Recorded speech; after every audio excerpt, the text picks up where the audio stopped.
ako yung hinaharang ni Senate President Pro Tempore, si Loren Legarda, ang Senate President Pro Tempore. She was elected by 13 members. Ano ba talaga kayo? Yung Blue Ribbon na wala kang karapatan na... Ang mga anak ng Malita, wala ng takas dito. Anak ng kagwang, oh. Ex-Marines naglabas po ng proof of delivery na patunay na naghatid po ng mali-malitang pira kay Sandro alias Charis. Pia Cayetano may buwelta kay Wingard Salian. Impostor di umano ang naturang Senate Pro Tempore at wala umano itong karapatan. Patay tayo diha. O paano na yan, mga bubunistang talyanista? Sabi kasi ng Malacanang, maglabas daw ng ebidensya ang mga ex-Marines na nag-deliver sila ng mali-malitang pera doon sa Paway, sa Ilocos, sa bahay ni Bangag. O ito, may inilabas pong ebidensya ang ex-Marines na larawan pa lang pero may video na patunay po ng delivery nila kay Sandro at sa mga kawatang mga Marcos. Yan ang maniwala dyan. Kawat pamor. Magandang tanghali sa ating lahat. Palike po muna, pa-share, pa-subscribe at pakipindot po ang inyong mga notification bell para lagi po kayong updated sa ating mga video. Nagulat nga ho ang sambayanang Pilipino kagahapon dyan sa Senate Blue Ribbon Committee hearing. Maraming pasabog na nagaganap kahit ipinuslit ng team ni Senator Alan Peter Cayetano itong mga ex-Marines, hindi pa rin nagtagumpay itong mga anak ng Malitagang na harangin ang mga matatapang na mga dating mga sundalo. Pero bago riyan po, sinupalpal rin po ni Senator Pia Cayetano itong si Wingard Salian dahil umastang Senate President ang hunghang kaya nakatikim po ng sermon galing kay Pia Cayetano itong si Wingard Salian. Alam mo po, Win, hindi ka Winless ka. Wala mayaman ka naman sana Bakit nagpaalila ka pa rin sa utos ng mga demonyo? Pero bago po natin ilabas ang banat ni Senator Pia Cayetano laban dito kay Wingard Salian na pinalabas niyang impostor at walang karapatan. Pakinggan po muna natin itong patungkol sa pamilyang mga Marcoses. Bongbong Marcos, Sandro, kasama si Baki. Dahil kagahapon sa mga nakapanood ng video, pinipli ko lang po yun, hindi ko kinumintuhan para mapanood po ninyo ng buo. Pero ito po, kumintuhan po natin itong tungkol po sa first family, Bongbong Marcos, Liza Marcos na delivery dyan sa Paway. No? Kasama itong si Sandro Charis. Pakinggan po natin ito, official oath na talaga to ha. Magagamit po itong ebidensya laban po sa mga anak ng Malita. Ito, pakinggan natin. Nagde-deliver ka sa mga opisyal. Sino yung mga opisyal na yun? Magpangalan ka ng ilan o lahat ng naalala mo? Ang naalala ko, sir, si dating Speaker Martin Romualdez po. Meron po kami video at saka mga pictures, Your Honor. Bukod kay dating speaker, sino pa? Na yung personal mo alam hindi makasama mo, ikaw mismo. Saka kay, yung dinala po sa Ilocos. Kami po yung nagdala doon sa Delta Gate, hangar sa Pasay. Yung 5 maleta po na dinala doon sa Ilocos, na dinala ni Sergeant Tobe at saka ni Boss Saldi. Ikinarga po namin sa Lexus na bulletproof, plate number MFX 8886. At saka binakapan po namin ng Hilux na bulletproof din, black na Hilux, plate number Eco Alpha Foxtrot 7121. Intindi, no? May mga backup na mga bulletproof na mga putragis naman ng mga van. Napapansin ko lang itong testimonya ng mga ex-Marines.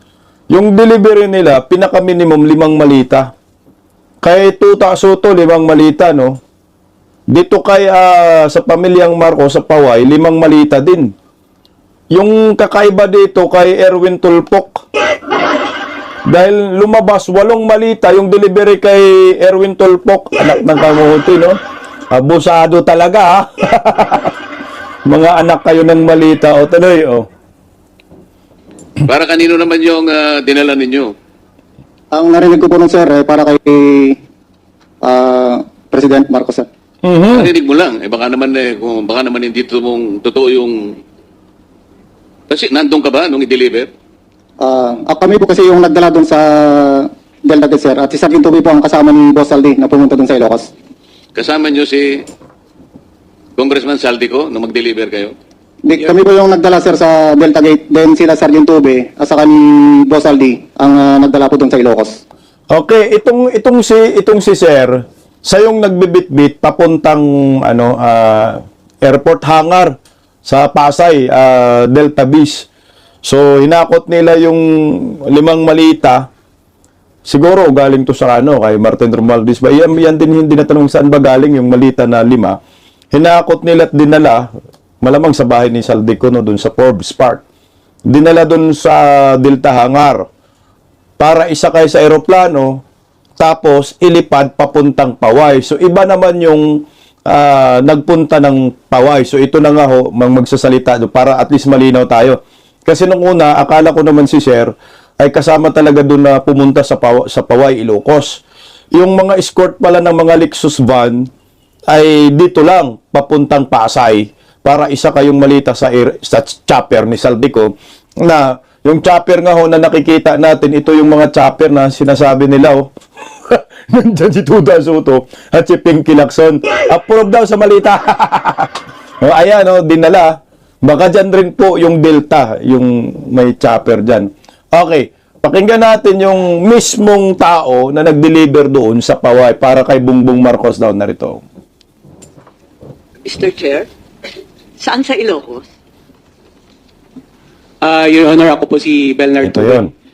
sa Paway po, Your Kasama, Honor. yung dalawa kayo, pupuntang Ilocos? Yes May po. mga retrato pa ng eroplano? Mhm. Yung nag-receive lang po kung sino po doon sa Paway po nag-receive po. Alam niyo yung address o yung bahay, kahit barangay lamang? Your Honor, hindi po kasi gabi po kami dumating ni Kong Saldi doon sa area po. Pero kasama ko po si Kong Saldi. Alam niya po yung kung ano po yung exact address nun. Anong itsura? Naka-Yetari U, ma'am, natabi po ng lake. Yung lugar po. Tabi ng lake o tabi ng dagat? Kasi gabi po, either dagat or lake yun, ma'am. Basta tabing tubig, Yes po. baybayin. Yes po. Tapos saan kayo? Doon ma'am sa letter U na bahay ma'am kasi nakikita ko po yung mga picture nung ni dating president po na si Marcos din po. May picture din po sila ng family din po. Then yung room po may yung telepono po kasi may mga pangalan po ng mga anak niya at saka ni... So nakapasok pala kayo? Yes po. I see. Nakita ba ninyo yung kamag-anak nila o pamilya ng mga opisyal? Yung time na dumating po kami, Your Honor, is sila lang po. Nauna po si Kong Sandro, then next po si President, then si First Lady po yung dumating, nag-dinner po sila ni Kong Saldi. Andun pa rin kayo? Yes po. Okay, ito muna Nung dumating daw sila dyan, doon sa Paway, so hindi niya napangalanan yung exact address kasi hindi naman nila alam dyan. So siguro ang makapag-pangalan dito, ang pagpapalakas ng testimonya ay si Saldico. Kaya nga gusto nilang magsalita si Saldico via Zoom, no? Nagawa naman yan kay Las Cañas labang kay Tatay Digong, ito pwede rin ho.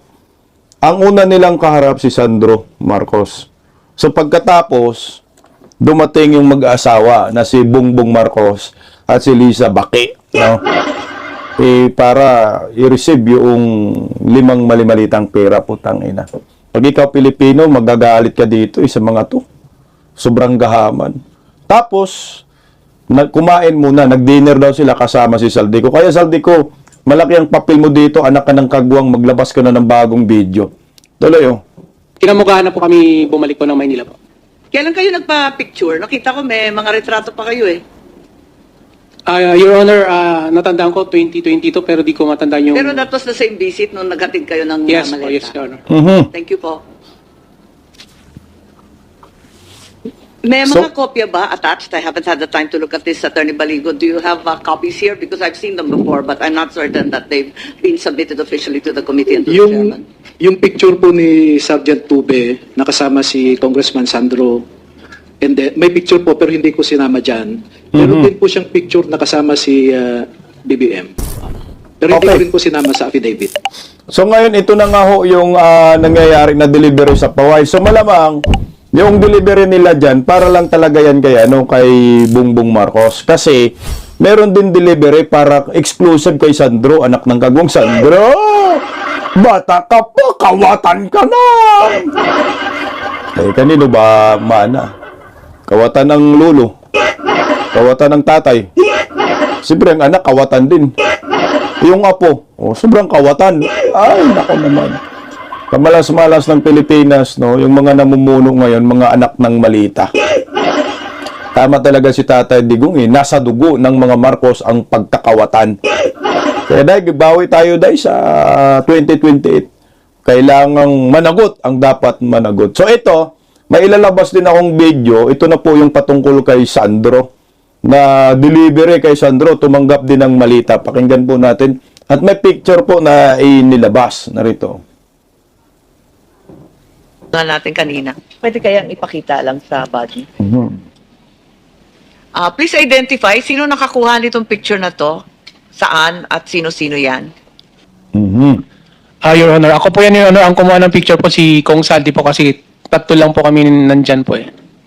Ito kinuha sa bahay sa Ilocos, no? Yes sa tabing dagat. Ang tanong ko lang, kailan kinuha yan? Same po pagdating namin. Akala ko 2022 po. Akala ko dumating kayo nung gabi. Hapon na po, ma'am. Hapon na. Hapon yun na po. yan. Tapos, tuloy-tuloy kayo natulog. Yes po. Kinabukasan na po kami bumalik na Manila. Okay, so kasi kanina sabi dumating daw ng gabi, 'di ba yung unang video. So dumating ng gabi baka mga hapon-hapon na, so parang paggabi na. Siguro mga around mga 5:30 or mga 6 o'clock, 5:30 ganun. Medyo may araw-araw pa yun kasi medyo maliwanag nga yung yung picture. So ibig sabihin kasi ang statement niya, ang una daw humarap sa kanila si Sandro. So ito na yun. Sandro! Tingnan mo mukhang paggabi na nga yung likod, no? Paggabi na rin din. Hindi masyadong totally may araw. So paggabi na. Ito po yung larawan, proof of delivery. Nakatunayan, naghatid po ang ex-marines ng mali-malitang pera sa Ilocos.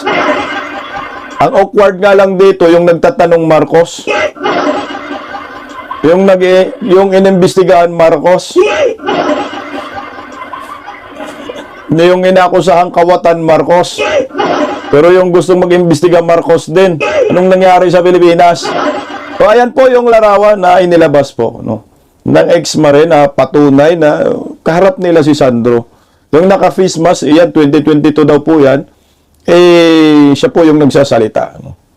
Patunay na naghatid sila ng 5 malita. 2 po sila, nasan yung isa? Yun yung tanong natin. Nakasama po sa deliveries. O paano na to, mga tanganista, bubunista ni Baki?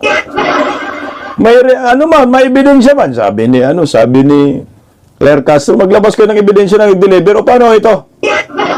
Napaka-imposible, pupunta lang yung mga yan dyan para mag-selfie. Sino ba ang mga yan? O, di ba ho? So, kailangan magkaroon ng corroboration. Yun nga yung ebidensya. So, ngayon, nagkaroon ng corroboration, yung isang kaninang ex-marines nagsalita na naghatid sila ng mali-malitang pera dyan sa Delta Beach, sa Pasay, na ineskortan ng mga Lexus van, tangina, mga bulletproof pa, para isakay sa chopper ni Saldico at idinala sa Paway. So ngayon, yung nagdala sa Paway naman, ito na po sila. So mayroong koraborasyon. So ngayon, paano po mapagpatibay ng todo? Kailangan po si Saldico lumabas muli at sabihin niya na totoo yung mga sinasabi ng ex-marines dahil nasa Blue Ribbon naman ito. Under oath naman ho sila. So, mag-vlog ka na, Saldico. Para matapos na itong mga kawatang ito. O, tuloy lang natin, Kinabukasan kayo lumipad. Pero may dala kayong mga maleta. Iniwanan ninyo doon? Yes po yun. Kanino po? Diyan po sa bahay po, ang nag-receive po ma'am si Kong Sandro na po eh. Hindi ko pa alam kung kanino niya po. Okay. May ikalawang picture yata. So, teka lang, yung delivery na 5 malita at saka na-receive ni Sandro, iisa lang, no? Para maliwanag tayo, medyo nalilito lang tayo eh.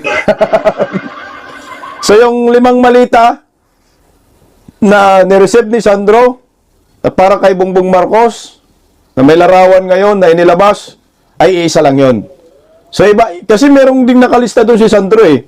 Sa mga kongresista na hinatiran ng mali-malita sa kongresista, sinaba rin doon si Sandro. So baka may iba pa kay Sandro. Okay, tuloy yun. Ito yata hindi nasa Ilocos. Sino to? Si Bunget! Tingnan nyo, parehong face mask din, blue ha. Oh. Tingnan mo yung gamit na face mask niya. Ayan, blue. Selfie sila ni Sandro. Ngayon dito naman sa larawang isa, blue rin ho. Kasama sila ni Bunget. Tandaan natin ha, yung nag-imbestiga, Marcos. Yung nagtatanong Marcos, yung inakusahan Marcos. Ang gulo ng Pilipinas dahil sa mga Marcos. Tuloy oh. Ako din po yun, Your Honor. Saan yan? Hindi po yan sa Ilocos. Wala nga. Sa Manila po, hindi ko alam kung saan po na area po yan. Okay, so pagtitipon lang yan? Walang delivery dyan? Wala po. Okay. Bakit kayo nandun? Invitation po kay Kong Saldi nun po, ni Presidente po. Okay. Dati may mga picture din. Okay, yung pagkikita nila doon kasama siya, ganun talaga ka-special tong hinayupak na Saldico.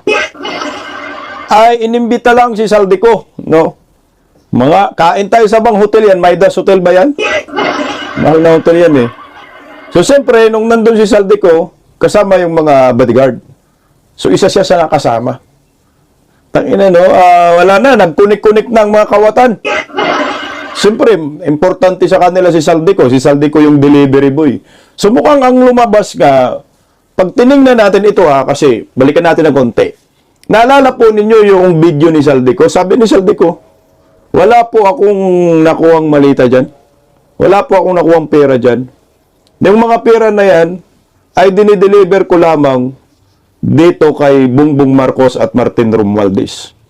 So yung mga delivery, pag may dinideliver, may delivery man. So lumalabas yung delivery man eh. Ito na ngayon, itong mga retired ex-Marines. At may mga kanya-kanyang ebidensya na patunay na sila ay nagdi-deliver. So itong kaganapan na yan, baka Thanksgiving na yan dahil sa sobrang daming dineliver ni Saldico, mga kawatan kayo. Okay, tuloy oh. Din sa loob ng eroplano. Parang may nakita ako dati na nasa social media pero kung Madala-dala mahanap nakabag. lang ninyo lahat sana ng picture, isumitin na rin ninyo kay chairman at sa ating committee para kompletong-kompleto. Yan si Bungit oh. Thank you. Kapag may nahanap pa kayo, please pakibigay na lang. So we enter this as part of the body of evidence po, Mr. Chair. Okay.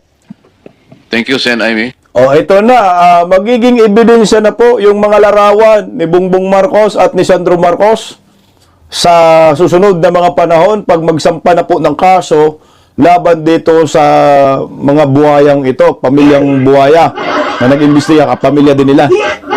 Okay, si Sandro, pwede na yung masampa ng kaso. Si Bongbong, hindi naman pwede. Si Lisa, pwede masampa ng kaso. Mag-build up na yung ebidensya sa pamamagitan ng testimonya ng mga ex-Marines.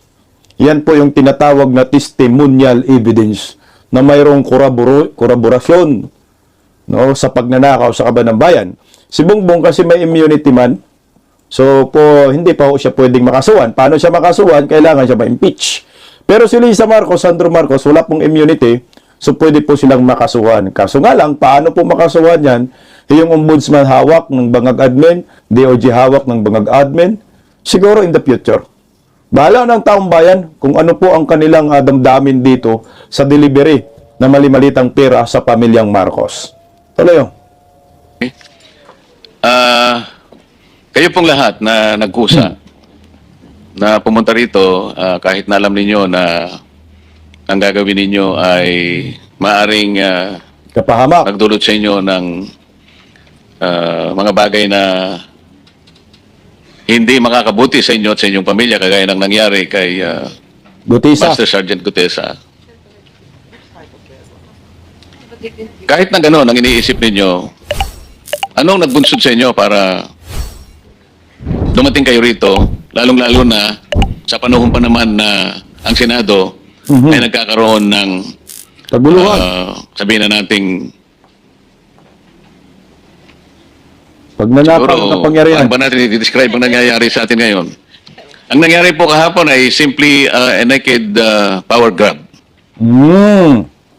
Maring nagulantang kayo, maring sasabihin, darating pa kaya kami? Ang gagawin pa kaya namin ay tama? Dahil sila mismo ay hindi nagkakaroon na ng hindi pagkakaunawaan sa parte ng kanilang gawain. Mhm. Bakit pa rin kayo nagkusa na pumunta rito? Pwede po ako ang sumagot para sa aming Hindi, lahat. gusto ko muna, Senator. isa muna sa kanila bago ikaw.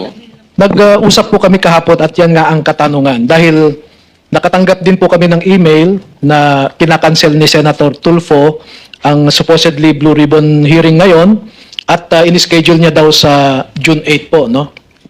Gaya po ng sinabi nyo kanina, Your Honor, tungkol sa lagi nilang sinasite na Avelino versus Cuenco, ay napag-aralan ko naman na mali yung basehan nila, no? Dahil yung Avelino Cuenco ay actually dismiss yung petition eh. Voting 6-4 ang Supreme Court, dinismiss yung petition. So, ang ground ng dismissal, lack of jurisdiction of the Supreme Court.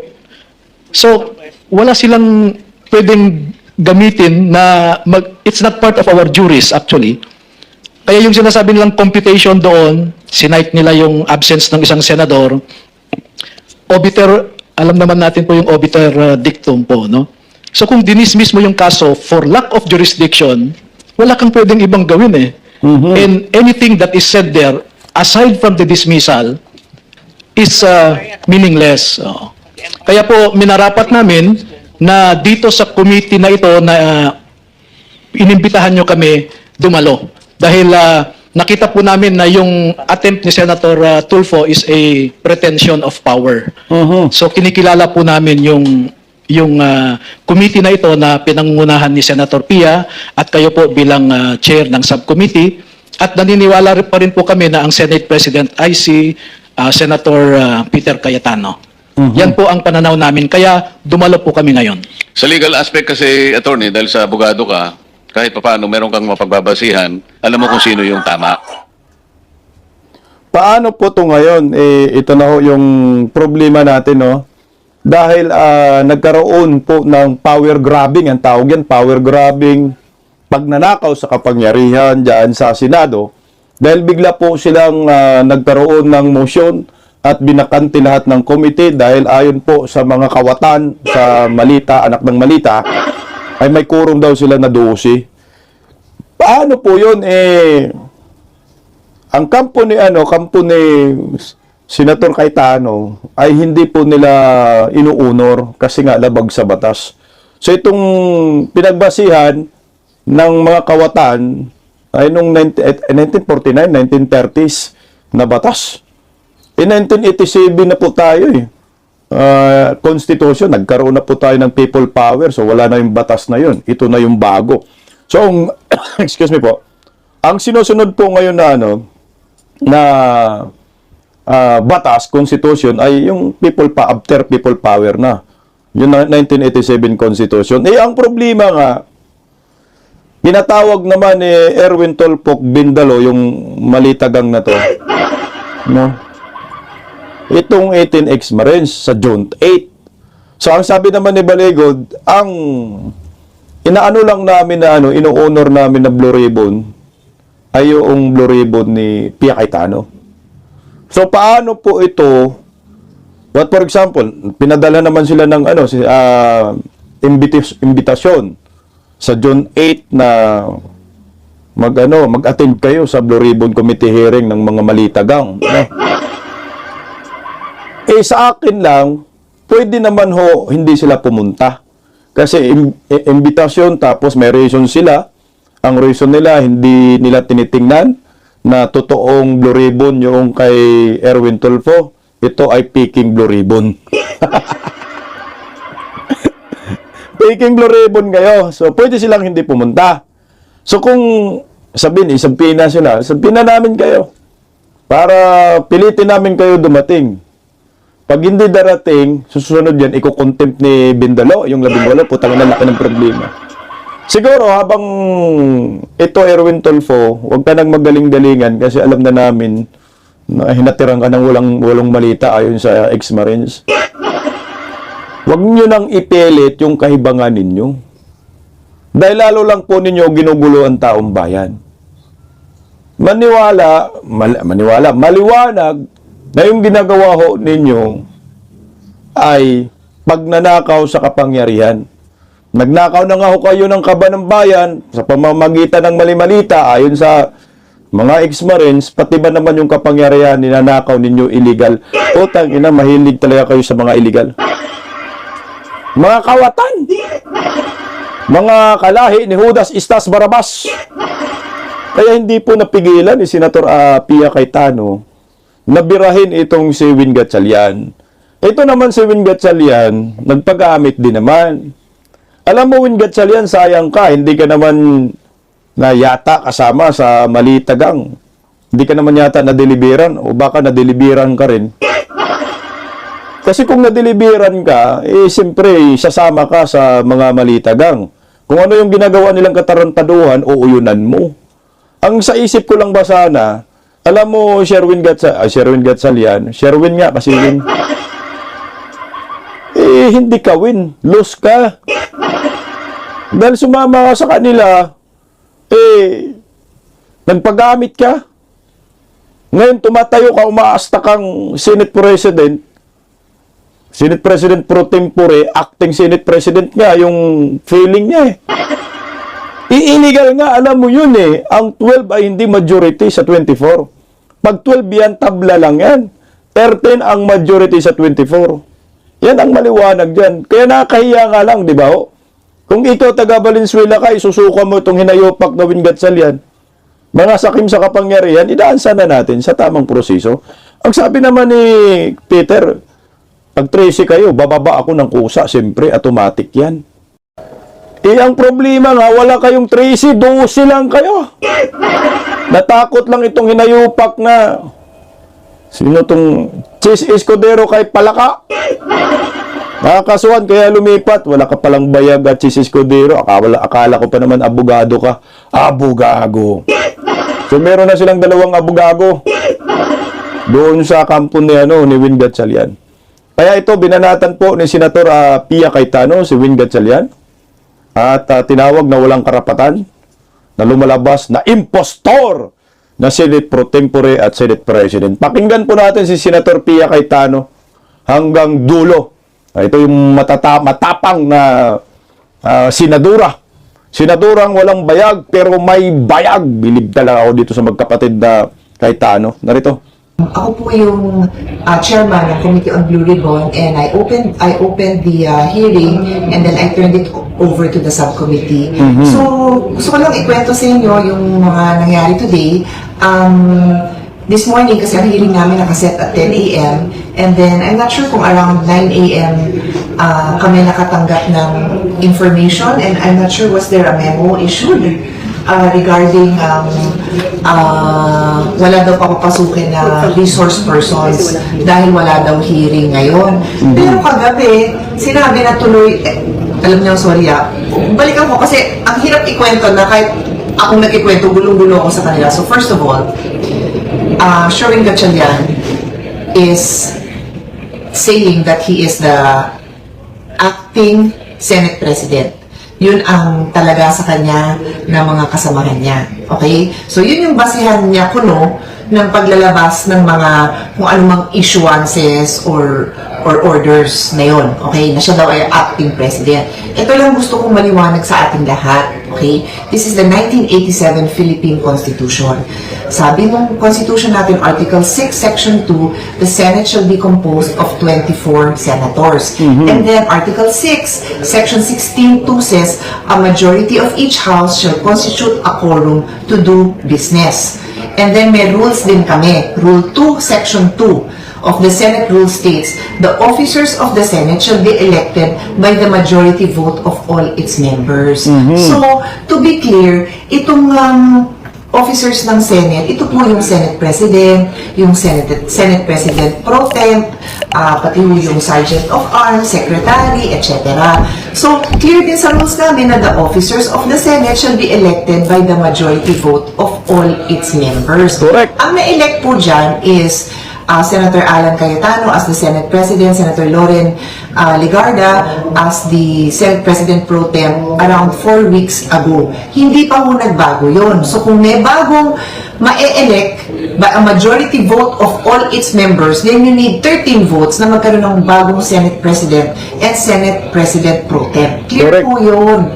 And they never had 13 votes. Kung magka-13 votes sila, sinabi naman ni Senate President Alan at sinabi din ni Senate President Pro Tem Loren, ibibigay nila. Dahil bakit naman hindi? You need those 13 votes for you to continue being that officer. Kasi ganun po ang patakaran namin dito. So, itong pagturing nila. Stop muna tayo dun bago tayo magpatuloy. Alam nyo ho nga, nakakalungkot lang dahil tong mga animal na ito, alam naman nila yung ruling dyan ng majority 13, ang 12, hindi 13. 24 ang senador. Meron kasing pinapalabas din ngayon ng mga bayarang media, gaya ng ABS-CBN, mga iyakin. Sabi ni Marcolita, mga bayarang media kayo. Sa iyakan nila. Nilabas ng GMA News na umano'y nung panahon, I think, 2005 ba yun, na panahon ni Drilon, na ay nagiging diniklara daw yung majority na 12. Kasi nga, nasa ibang bansa kasi yung dalawa that time. Dalawa ba o isa? Nasa ibang bansa, wala sa jurisdiction ng Pilipinas. Kaya pwede ang majority na 12. Pero ngayon sa sitwasyong ito, yung dalawa nandito sa Pilipinas, hindi pa mga convicted, walang conviction. So 24 pa rin yung senador. Kaya nga, ang majority is 13. Yung 12, illegal talaga. Tuloy, Senator Pia. Na acting Senate President si Sherwin, hindi ho pwedeng mangyari.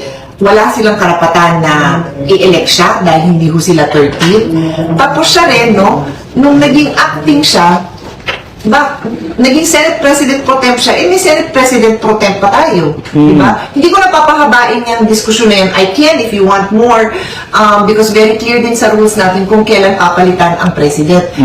Kung patay na siya, kung ano nga ba yun? Nag-resign at na-remove siya. So, hindi naman nangyari. Incapacitated, hindi niya makayanan yung trabaho. So, hindi naman po nangyari yun. Kaya, hindi na kami magkasundo sa mga polisiya, pero wala nakalagay doon na pag hindi kayo nagkaroon ng polisiya, mag-acting president na kayo, hindi ho. Kung hindi kayo nagkasundo sa polisiya, palitan nyo. Correct. Bumoto kayo ulit. Pag Labing makabuo kayo tatlo. ng 13, palitan, walang problema yon kasi that is in our rules.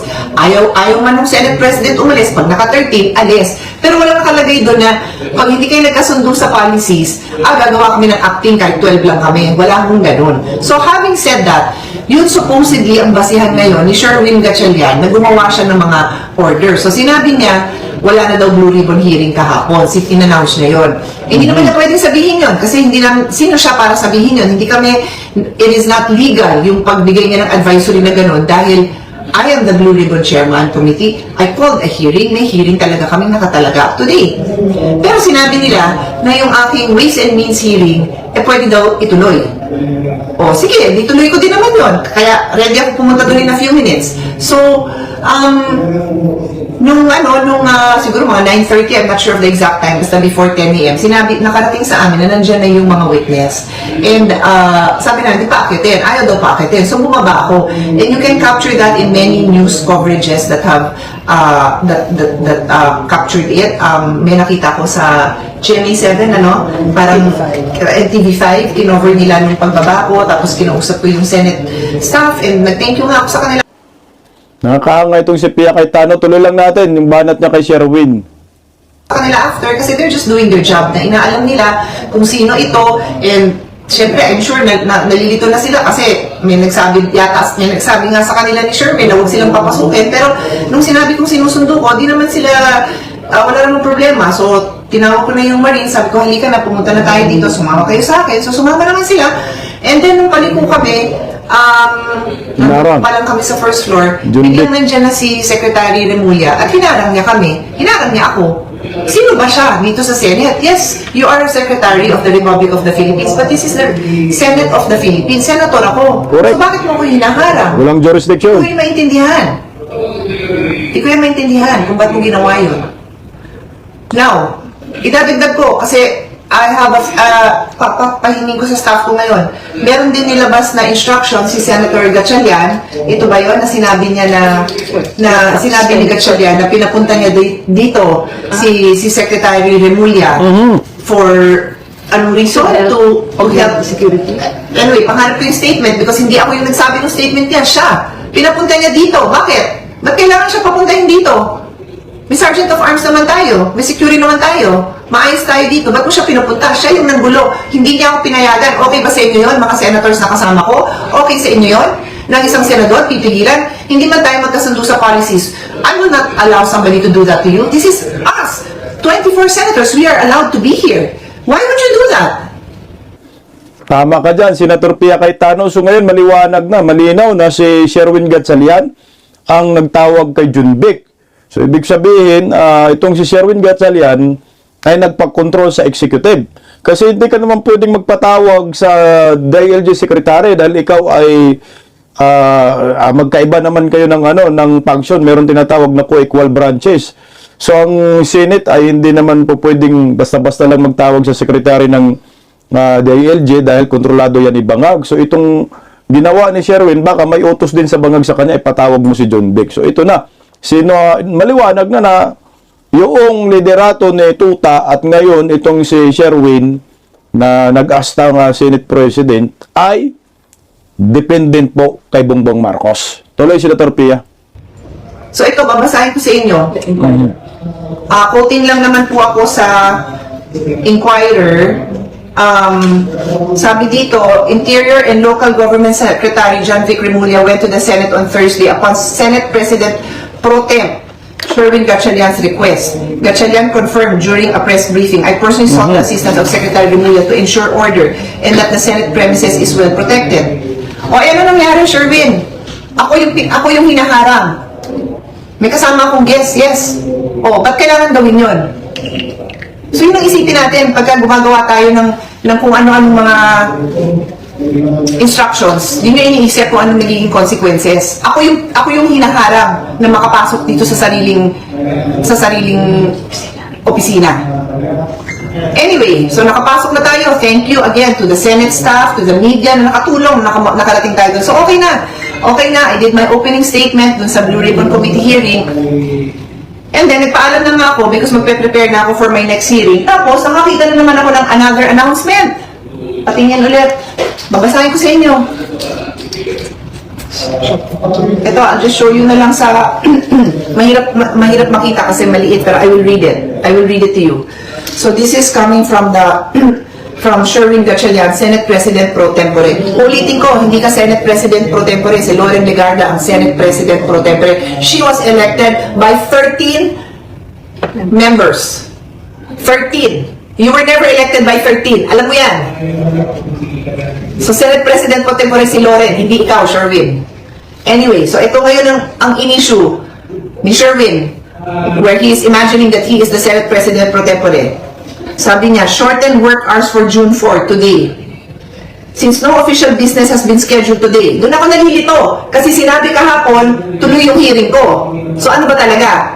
Ano ba talaga kayo?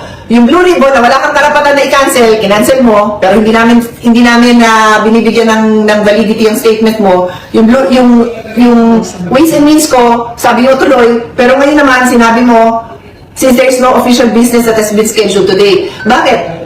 May alam ka ba kung may official business yung mga senators dito? Every day, we conduct our own meetings, we conduct our own dialogues, we conduct our own consultations. So, sino ka para sabihin mo na walang official business dito? Hindi ba official yun na pag isang senador, paano kung meron siyang foreign delegation, kung meron siyang mga advocacy group, official business yun. Alam mo, tinanong mo lang ang schedule ng lahat ng senador para malaman mo na walang official business na ganap. At alam mo, may Blue Ribbon. Pero alam na natin na hindi mo nire-recognize yun. Sige. Grabe, ang galing yung Senator Pia Cayetano. Wala kang karapatan, Sherwin. Hindi ka Senate Pro Tempore. Impostor kang hinayupak. Okay, tuloy lang natin. Kakahiya. So, sabi niya, since no official business has been scheduled today, June 4, and in consideration of the safety, security, and well-being of Senate personnel, in light of anticipated activities within and around the Senate President Pro Tempore Sherwin Gatchalian has authorized all Senate officers and employees who reported on site to leave the office beginning at 10 a.m. 10 a.m. Yung Blue Ribbon hearing, 10 a.m. Ano yung purpose nito? Alam niyo na, di ba? Hindi ko na siguro kailangan sabihin, right? Why would you put the Senate staff in that position? Eh, nandyan sila, pumasok. Nag-a-assist. Ba't po sila gaganunin? Ba't po sila gaganunin? Tapos sabi mo, trabaho lang tayo? Talaga? Anyway, the hearing is ongoing. I'm good to go. Takbo na ako dun sa isa kong hearing. Stay tuned, everyone. Let's just pray for the well-being and the wisdom of all our elected officials. All. Kasi kailangan magkaisa yung mga elected official. Pwede naman kami hindi magkasundo-sundo, but we have to work together for the good of our country. Ganda siya. Grabe, ang tapang rin pala ni Pia Cayetano, no? Mabuhay po kayo, magkapatid na Cayetano. Di ba ho, nakakahiya sasabihin na wala kang karapatan, wala kang, hindi ka binoto ng majority, hindi ka Senate Pro Tempore, hindi ka acting Senate President. Di ba, nakakahiya ho yun. Di ba, Sherwin? Ang ibig sabihin yan, impostor ka. Huwag masyadong sakim sa kapangyarihan. Mabuhay po tayong mga... Nandito na ang Pinas Updates. Huwag kalimutan mag-like, share, comment, and subscribe sa ating YouTube channel. Maraming salamat.